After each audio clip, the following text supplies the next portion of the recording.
Salut mon ami et bienvenue dans une nouvelle leçon dans laquelle on va apprendre ensemble le vocabulaire autour des loisirs et du passe-temps.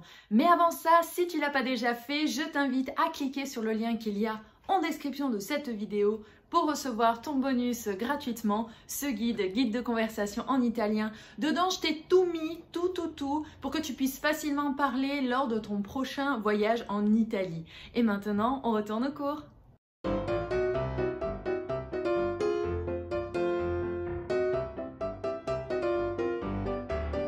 Alors comme toi, j'apprends aussi l'italien et je me base sur ce livre que j'ai emprunté alors que je vivais à Auckland en Nouvelle-Zélande pour faire les leçons. Aujourd'hui, je suis à Londres et oui, je voyage pas mal, c'est vrai.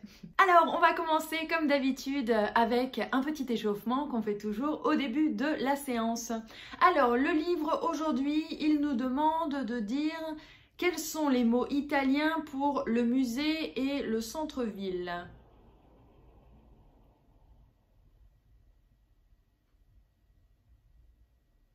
Alors, pour moi, le musée, c'est il museo et le centre-ville, c'est il centro città.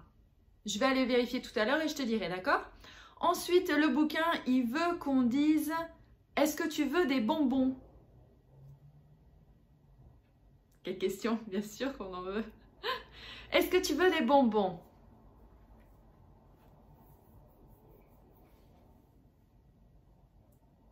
Alors, dans ce cas-là, ça va être assez simple. Est-ce que tu veux, c'est vuoi, tout simplement. Et ensuite, des bonbons, c'est...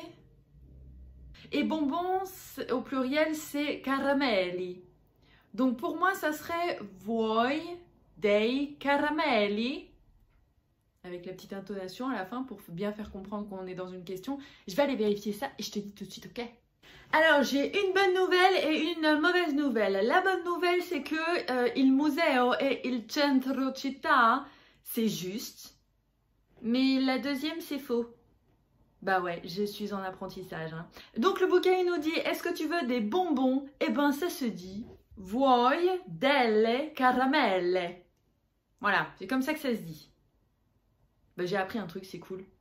Si toi aussi t'as eu faux, eh ben tant pis, c'est pas grave. Maintenant tu sauras que des bonbons c'est delle caramelle. On passe maintenant à la suite du cours. Alors je sais qu'en ce moment c'est le Covid et en termes de distraction et de sortie, on est un petit peu plus limité qu'avant. Mais c'est pas grave, on va quand même voir 12 termes de vocabulaire pour les loisirs et le temps libre parce que le Covid ça durera pas tout le temps quoi. Hein, voilà, soyons positifs. Donc je te propose de voir ensemble 12 mots. 12 mots. Donc on va commencer par le théâtre. Alors le théâtre c'est assez facile parce que c'est presque comme en français, c'est il teatro. Il teatro. Le cinéma, un de ceux que moi personnellement je préfère. Il cinema. Il cinema. La boîte de nuit. Bon, en ce moment, on ne peut plus trop y aller, hein, mais la boîte de nuit, ça ressemble pas mal à la discothèque. C'est la discoteca. La discoteca. Voilà. La musique. Oh, la musique italienne. Qu'est-ce qu'elle a de beau à nous donner, pas vrai? La musica. La musica.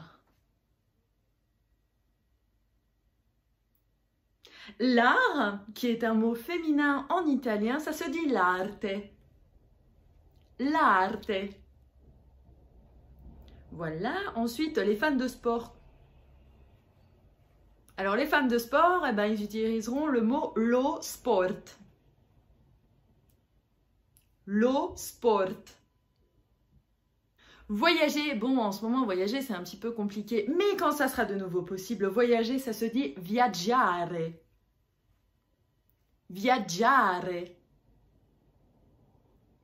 Ensuite, les jeux vidéo. I videogiochi. I videogiochi. Quand tu es dans un théâtre, tu as toujours une tribune, tu sais, où tu t'assois et tu es en face de la scène. Donc, par exemple, la tribune dans un théâtre, ça se dit la galleria. Le public, celui qui applaudit ou qui jette des tomates quand ils sont pas contents. Gli spettatori. Gli spettatori. Spectateur, ça ressemble vachement au français aussi. Et si tu veux dire que tu aimes l'opéra, moi personnellement j'aime l'opéra, donc je dirais amo l'opera. Amo l'opera. Mais après tu peux dire tout ce que tu veux, bien sûr tu dis amo et tu dis ce que tu aimes ensuite. Maintenant, je te propose de voir une conversation entre deux personnes. Une personne qui adore le sport et une autre personne qui, comment dire, préfère le shopping. Vuoi giocare a tennis? Vuoi giocare a tennis? Ça veut dire tu veux jouer au tennis? No, lo sport non mi piace. No, lo sport non mi piace. Ça veut dire non, je n'aime pas le sport. Cosa fai nel tempo libero? Cosa fai nel tempo libero? Cosa fai nel tempo libero? Ça veut dire qu'est-ce que tu fais de ton temps libre? Mi piace lo shopping. Mi piace lo shopping. Ça veut dire j'aime bien le shopping. Detesto lo shopping. Detesto lo shopping. Ah, ça veut dire je déteste le shopping. Ah, ouais, moi j'aime le tennis quoi. Enfin, tu vois, on n'a pas les mêmes priorités. Non c'è problema, vado da sola. Non c'è problema, vado da sola. Ça veut dire pas de problème, j'irai seule.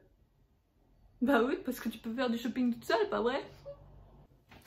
Pour terminer cette agréable petite leçon sur le temps libre et les loisirs, on va voir 6 phrases maintenant pour parler du temps libre et des loisirs. Alors c'est parti, phrase numéro 1. Pour demander à quelqu'un ce qu'il fait de son temps libre, tu l'as entendu dans le dialogue juste avant, que fais-tu de ton temps libre? Et je vais te donner aussi la formule de politesse, que faites-vous de votre temps libre? Alors c'est parti. Cosa fai nel tempo libero? Cosa fai nel tempo libero? Ça veut dire que fais-tu de ton temps libre, dans ton temps libre, durant ton temps libre. Et si jamais tu t'adresses à une personne que tu ne connais pas ou que tu veux la vouvoyer, eh ben, tu ne diras pas fai, parce que fai c'est tu fais, d'accord? Tu lui diras fa. Cosa fa nel tempo libero? Cosa fa nel tempo libero? Que faites-vous durant votre temps libre? Pour dire que tu aimes le théâtre. Pour dire que tu aimes le théâtre, tu diras souvent mi piace qualcosa. Ok? Donc, pour dire que tu aimes le théâtre, tu diras mi piace il teatro. Mi piace il teatro. J'aime le théâtre. Pour dire que tu préfères le cinéma, par exemple, tu as quelqu'un qui te dit mi piace il teatro, et toi tu veux dire moi je préfère le cinéma, et ben tu diras io preferisco il cinema. Io preferisco il cinema. Et ici c'est important de mettre le pronom io, parce que là pour le coup tu dis vraiment que toi tu préfères, d'accord? Parce que souvent dans les conversations de la vie de tous les jours, on ne met pas les pronoms. Les Italiens, ils disent tout de suite le verbe conjugué à la personne qui convient. Parlo italiano, studio matematica, des choses comme ça, tu vois. Ils disent pas le pronom seulement quand ils veulent vraiment insister sur le fait que une personne, contrairement à une autre, fait quelque chose. Donc dans ce cas-là, comme toi tu préfères le théâtre, ben, tu diras io, d'accord? Pour dire que l'art t'intéresse. Mi interessa l'arte. Mi interessa l'arte. Pour exprimer ton ennui, tu diras Ah, che noia! Che noia! Ouais, quel ennui! Et enfin, pour dire que tu détestes un truc, par exemple, on va prendre au choix les jeux vidéo, detesto i videogiochi. Bon, c'est assez fort là, hein? Detesto i videogiochi.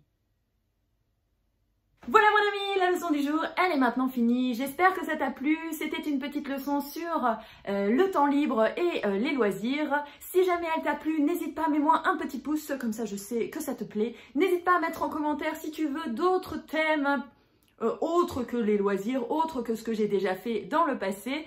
N'hésite pas de t'abonner à la chaîne YouTube si tu l'as pas déjà fait. Et moi je te dis à la semaine prochaine pour une nouvelle leçon en italien, une nouvelle vidéo sur la culture italienne ou un truc en rapport avec l'Italie. Prends bien soin de toi. Ciao!